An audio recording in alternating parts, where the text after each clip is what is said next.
Next speaker, Iryna Shkatula, Peculiarities of National Time Management, or Save it 3.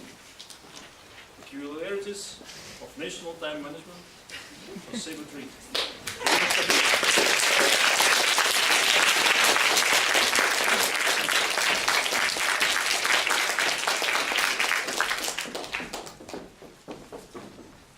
Dear fellow Toastmasters, dear guests, please raise your hands those who can manage time.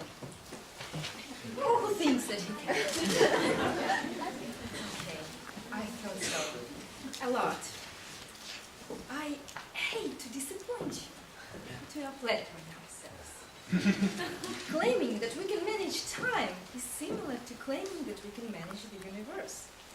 Time is just floating by without paying the slightest attention to our efforts to manage it. However, entrepreneurial people on the West created the whole science of time management. Very soon, a lot of people got to believe they can manage time, their own and that of other people. One of them was, unfortunately, my boss. The time management meeting left imperishable impression on him, and he decided to implement the system in the company. He called a meeting of line managers. I realized where all our problems come from. You and your teams don't know how to manage time. I'll show you, and you'll be great.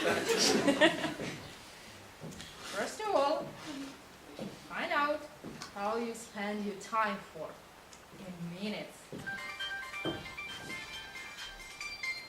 Yes, sweetheart? Oh, I'm on an important meeting now. Oh, very urgent. Oh, of course I can buy it. Would you excuse me for a second? 20 minutes later, the boss was back to time management issues, and 2 hours later, we were back to our teams with detailed instructions from our boss. Then he held meetings in departments, then separate meetings with managers, then there was another meeting, and another, and another. The experiment lasted 2 months. The staff remembered it by working at nights to perform job duties for which we didn't have time during normal working hours, since we were practicing time management. I and other managers remembered it by these cute little organizers where we timed the activity of our teams as instructed by the boss. Shareholders remembered it by sales decrease, and the boss remembered it by an offer received from shareholders to implement time management system in another company, preferably with competitors. Another boss of mine at another job was also a big fan of time management, especially of its technique of prioritizing. He was convinced that happy life and successful work are only possible when all tasks are divided into 4 groups. Important and urgent, important and not urgent, not important and urgent, and not important and not urgent. Iryna, you should always have your tasks ranked by priorities before your eyes, not to forget them. So please print it out and hang it on the wall.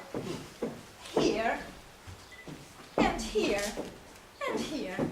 And at the end of the day, please send me a report of the work performed and how you stick to the table with priorities. I conscientiously planned, categorized, made reports, which took me 3 hours in average per day.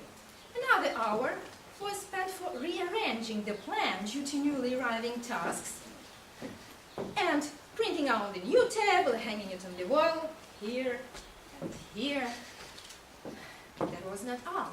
Very soon it turned out that my and my boss's view as to what is important and urgent and what is not differed. Thus, going out for lunch appeared among important issues in my list. When my stomach started producing feature sounds, this task was automatically moved to urgent. My boss, however, saw it as a waste of time. Or, an important meeting with a partner planned a week ago and now becoming quite urgent sudden could drop to the bottom of unurgent tasks after a telephone call of my boss's mother-in-law with the request to urgently come and see why her refrigerator is not working. I tried hard to master time management, but it was so time-consuming, and spontaneous events outside of my control could totally cross out my daily schedule. So I decided to give it up. It was not an easy decision, because according to time management fans, giving up time management should lead to serious consequences. A person without a list of goals for 5 years ahead and an hourly schedule of their achieving may not only be successful, you should suffer. You should have a bad job, low income, be miserable and stressed all the time. There was one thing that comforted me though. I was not the first to dare not to waste time on time management. All previous generations did pretty well without it, and they had a lot of successful people among them. So I thought I'd probably survive without time management. Believe it or not, I did not write down on a piece of paper my goals for a day, a week, a year, 5, 10. Instead, I have my little assistant where I just set my reminders for just major issues not to be forgotten. And if you ask me, so what to do with time management?